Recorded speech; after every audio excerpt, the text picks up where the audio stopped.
Right, just to give you some idea of the location of today's walk, that in the distance is Nottingham. We are some 4 miles to the west, about a mile away from Castle. Right, good afternoon and welcome to what I believe is episode 37 of the Roadcast. Today I'm near Strelly, which is some 4 miles west of Nottingham, and it's a very ancient parish, including the Hall and All Saints Church, more on which possibly at a later stage. Anyway, it's a lovely area, and what surprises you most perhaps is that, I mean, particularly this time of the year, just how lush it is, as you'd expect. But also the proximity of the motorway does make it a little bit noisy. I don't know if you can hear it in the background at this point, but the motorway is just over there on my left. Again, what I want to talk about today is the Great British Mortgage Swindle and another subject which I've been going into great detail about recently, which is the capture of the UK's judicial system. I say UK to distinguish it from the centuries old natural law or common law jurisprudence, which has been established for centuries, probably thousands of years. Now, there's a man called Anthony Carlin who's been fighting the Great British Mortgage Swindle in his battle against Santander in Northern Ireland. Anthony used to be a constable, and in 2016 he attempted in court a lawful arrest of a judge who was, as so many of them are, manifestly engaging in a fraud against him.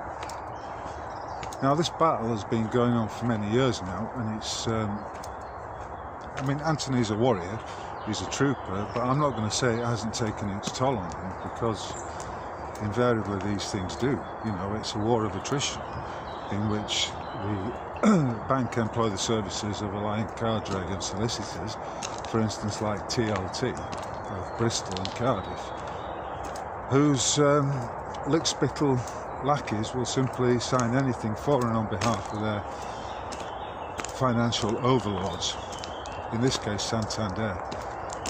Anyway, it's been through all the courts in Northern Ireland, this matter of Santander versus Carlin.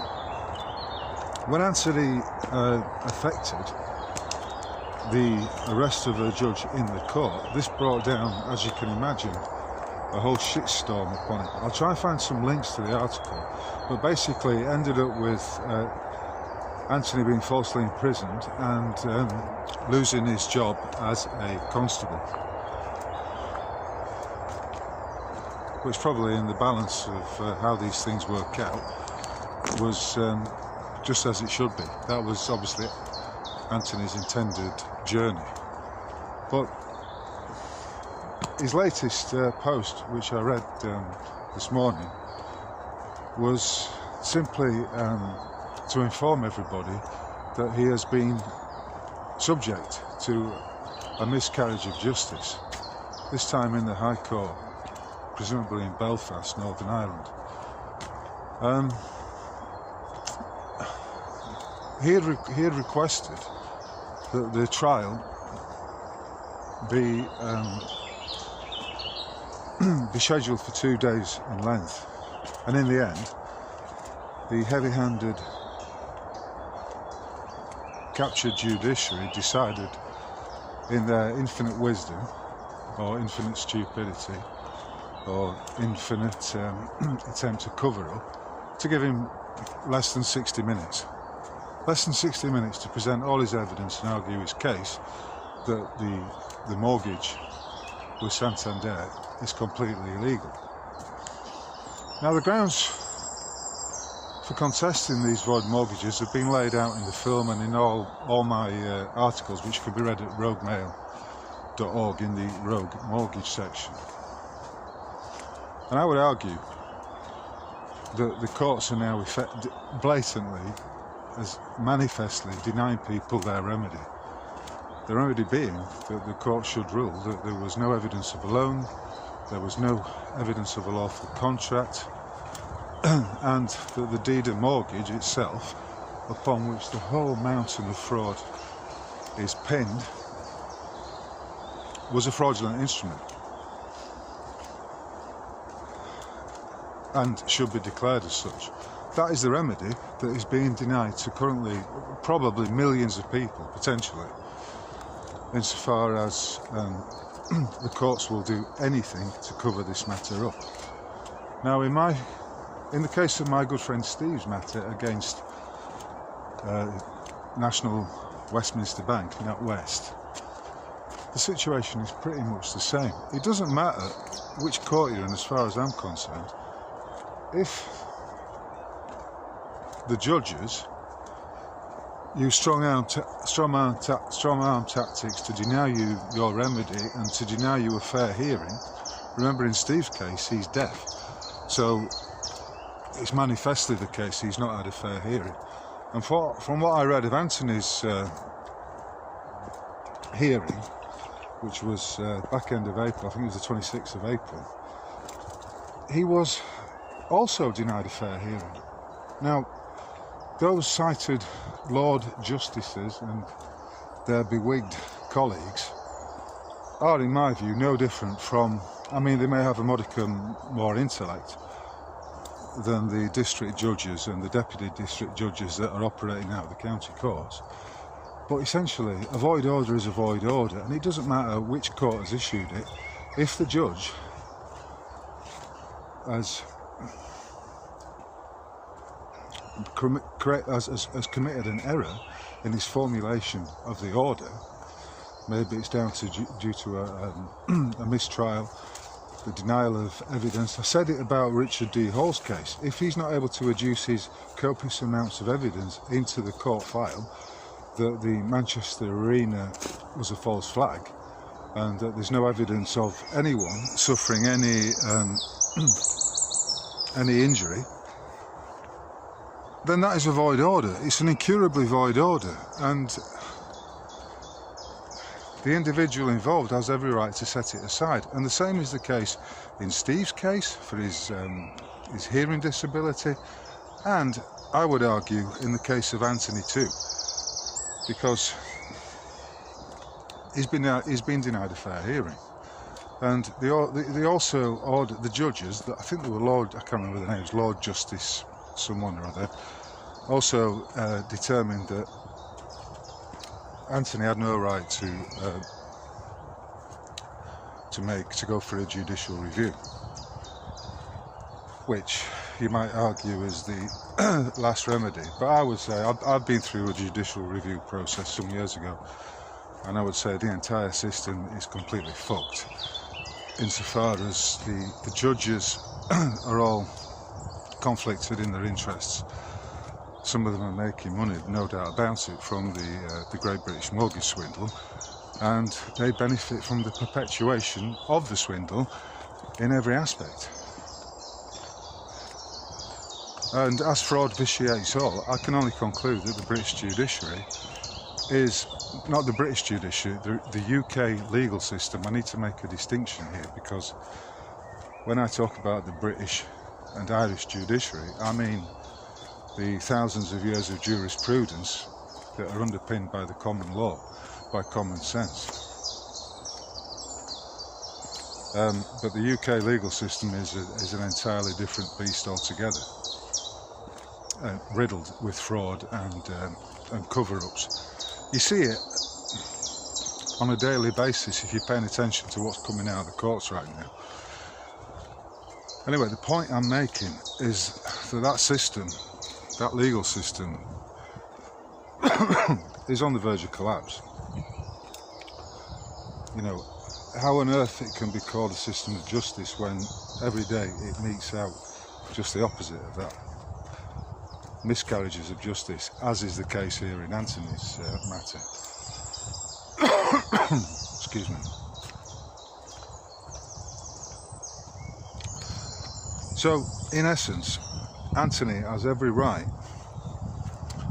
to have that void order set aside, and the grounds would be the ones stated. He was denied a fair hearing.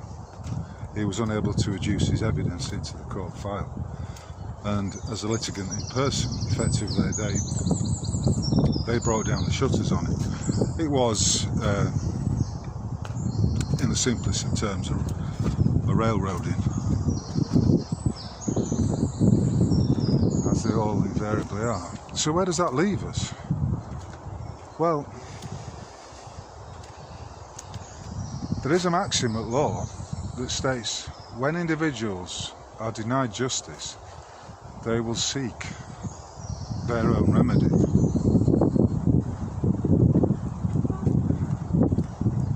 And I think that's the point we're rapidly reaching here, when the system is so corrupt that even though you've got all the evidence that proves, for instance, that your mortgage is a nullity, and yet the bank is still allowed to carry on with its false claims on the basis that they are perhaps one of the too big to fail banks. Or as Sir Ross Cranston stated to me, where would it end? If we were to allow your claim, where would it end? And as I was saying in the last podcast, that this is effectively on a par with when the state makes a claim that something should be hidden or covered up, or applies a D notice to a subject on the grounds that it's not in the interests of national security for this information to be out in the public, then you know exactly what's going on. It's just another fucking cover-up. So what do I mean by people will create their own remedies? Well, as far as I'm concerned, the most noteworthy example for me to cite is the common law equitable lien remedy, and I'll put a link up to the articles I've written about this, and also point you to Michael Benisia's site, thebenisian.net, where you can follow the process in its entirety. It's a series of notices culminating in an affidavit of obligation with regard to the mortgage. I'm talking specifically about the Great British Mortgage Swindle. An affidavit of obligation which is notarised and effectively seals the deal insofar as it establishes the facts. When these affidavits of obligation have been entered into the court files, the judges, in my experience, don't want to touch them. They don't even want to go anywhere near the revelations contained therein. But why should they? They are operating in the false paradigm that is the UK judiciary, and anything that rocks the boat, anything that could potentially bring down the entire racket, is not to be heard in a county court or indeed any of His Majesty's courts. It's just too big, and they're too conflicted in their interests to do anything about it. But the common law equitable lien, when it's perfected, after it's been notarised and served on the lien debtor, who will be the CEO of the licensed broker or lender, then the matter is concluded, and that affidavit of obligation is a valuable instrument in and of itself. And you may ask the question, well, what can I do with it? Well, first of all, you can use it as a defence, as I say, in a court possession claim, although due to the rigged nature of the system, it will invariably be ignored. But you could also seek to monetise it. Now, universal community trust is a subject I've not spoken about in any great detail on any of these roadcasts, but it is there. It's there in the background, and it's looming large insofar as it's beginning to get traction and people are becoming aware of exactly how this changes everything. Because if we are denied an equitable common law jurisprudence by the tyrannical, in this case United Kingdom state, then the remedy is for us to create our own, to simply step out of that system of iniquity and tyranny and oppression and into another jurisdiction, common law, natural law realm that upholds the rights and the freedoms of the individual. I'll put some links at the foot of this page for people who are interested to follow up on. In a sense, in a very real sense, in fact, it is a revolutionary move. But it's not new. You know, you think about the various forms of non-conformity that have taken place down the centuries. I mean, if you look at the rise of the Methodist system and the non-conformist movement, including the Quakers and the Shakers, of, you know, only within the last few hundred years, many of whom moved across to the United States, where a common law jurisdiction was founded, then you can see that this move, if you like, does have a historical precedent. So basically, if you've had enough, if you have a gutful of all this tyranny and all this bullshit, then you would do well to consider stepping out of it, to leaving it all behind.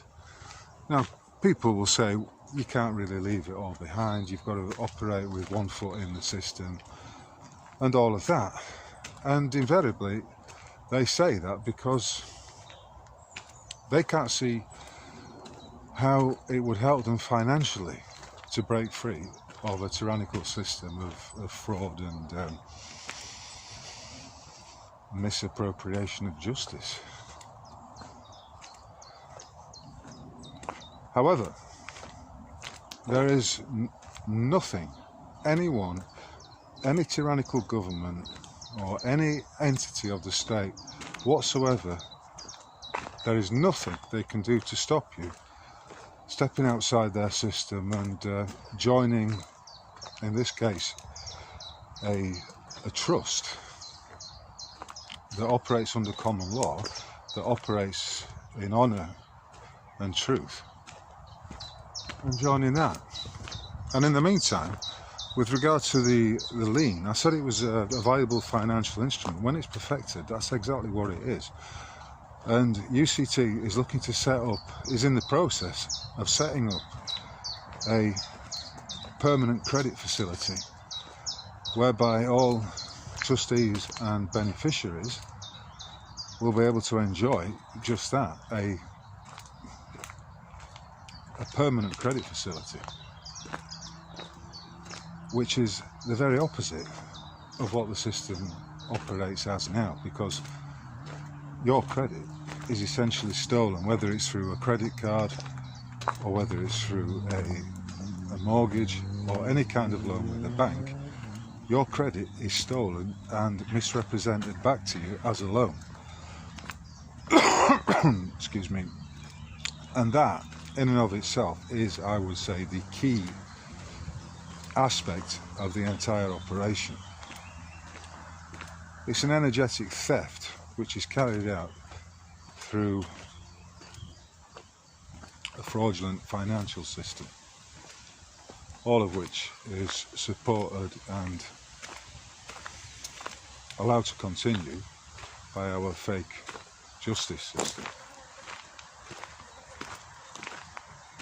So that lien is effectively like a charge, but when I say a charge, I mean like a mortgage is a charge on a property. But unlike the mortgage charge, this perfected lien, this charge, is one based in the truth, in the facts of the matter. It has integrity and it has truth behind it, unlike anything that is manifested by the licensed lenders and the banks. And that is what makes it such a potent weapon, if you like, or a potent instrument,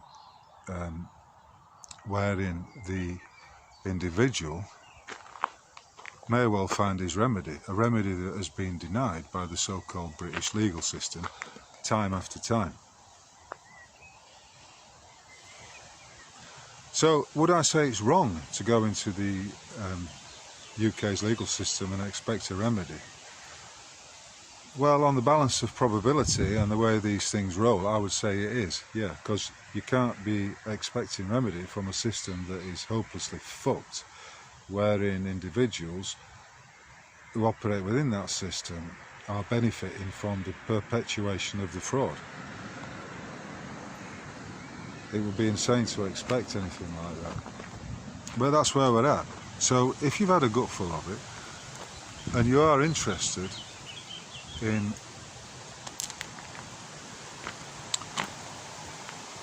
creating your own remedy to the tyranny, then I would say look no further.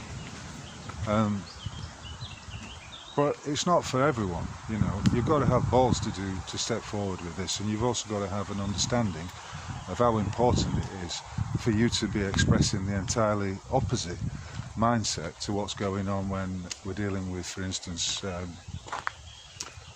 fraudulent mortgages. You're not in the business of lying.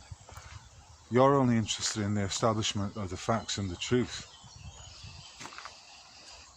And a financial system, as UCT is aiming to create, that is based on truth and honour and justice, is, as far as I'm concerned, truly revolutionary. And it is the natural antithesis to all the fraud, to all the bullshit that we have to wade through. I mean, in the simplest of terms, what is not to like about that? I will, as I say, put some links at the bottom, but if you're interested in finding out more about Universal Community Trust and what it means, I mean, I would begin by looking at the Treaty of Universal Community Trust, again a link to which I will provide, and you will find that it reads like a tome from the distant past, from a past in which remedy and a just legal or lawful system was paramount. Just the opposite to the preposterous system that we have to labour under right now. So I suppose it's all about liberty. It's all about liberty of the individual, and as I say, UCT is a jurisdiction that, unlike the manifestly corrupt one we're operating in sometimes, upholds the rights of the individual, which is the inverse of a system that, as I was saying, issues D notices and deems that documentation and facts are not to be released to the public because that would be a national security issue. I talked in the last podcast about this fake legal immunity that the banks are claiming. I've also written about it as well. The so-called expression, the expression "too big to fail," is often what's used to prop up this complete and utter fraudulent system of tyranny and extortion, racketeering, money laundering. All the titles, all the epithets apply. For instance, you know, the Fraud Act 2006 fraud by misrepresentation. You've got them there. If the facts of the matter were made plain, it's clear that the banks, the licensed lenders, steal your credit and misrepresent it as a loan. You know, you get a bill with a credit card saying that you have to settle this amount, and that interest will be added. But what exactly are they adding interest to? That figure is simply your credit. And of course, because it's all based in fraud, there's never any fucking valid contract to accompany any deal you might have with a credit card company, just as there isn't with a bank. I mean, Michael Benissa and myself have been saying for the last 14 years now that the whole thing is a racket, and that whilst it may be easy to discharge various forms of false debt, the mortgage swindle is the one that is proven the most tenacious and the most pernicious and the most invidious in terms of its longevity. A longevity now that extends to well over 1,000 years, and as I've documented before, is based in the Jewish financier system known as the Shita.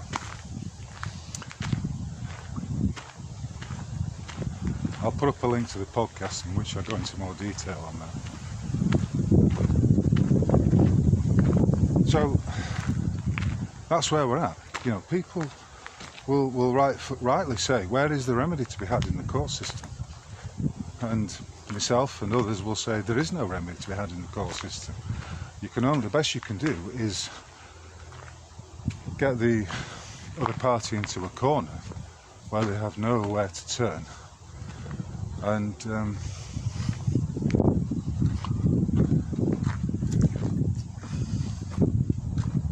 therefore the court has to simply issue a declaration or rule that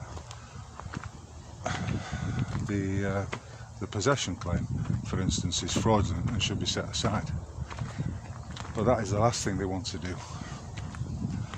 To get back to Anthony's case, as I've said, and just to reiterate, because it's a valid point, anyone who's been subject to a void order, wherein a High Court judge, a magistrate, a deputy judge, whoever, has misformulated his order because some key aspect of civil procedure rules, or sometimes the common law, has been ignored, then he has every fucking right to have it set aside and to refuse to accept it. And when I say about the individual or the people finding their own remedy, part of that has to come with standing your ground. Like in the case the other week at Spondon, taking the property back under common law, property that's been stolen, you've got every right to take it back. That's boots on the ground action. And what you don't resist persists, contrary to what some idiots might claim.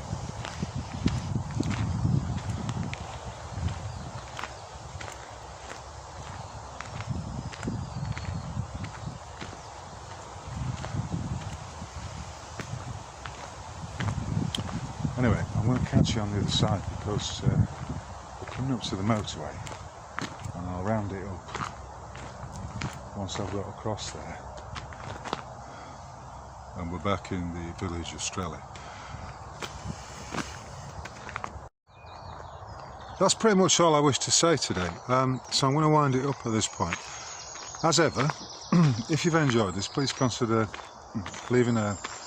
making a donation via the Buy Me a Coffee button and leaving a comment. I will reply to your comments, particularly those on the website, roadmail.org, and at the Buy Me a Coffee page. Interesting walk as far as I'm concerned. I've never been here before, and it's very strange that in all my years in Nottingham I've never really explored this side.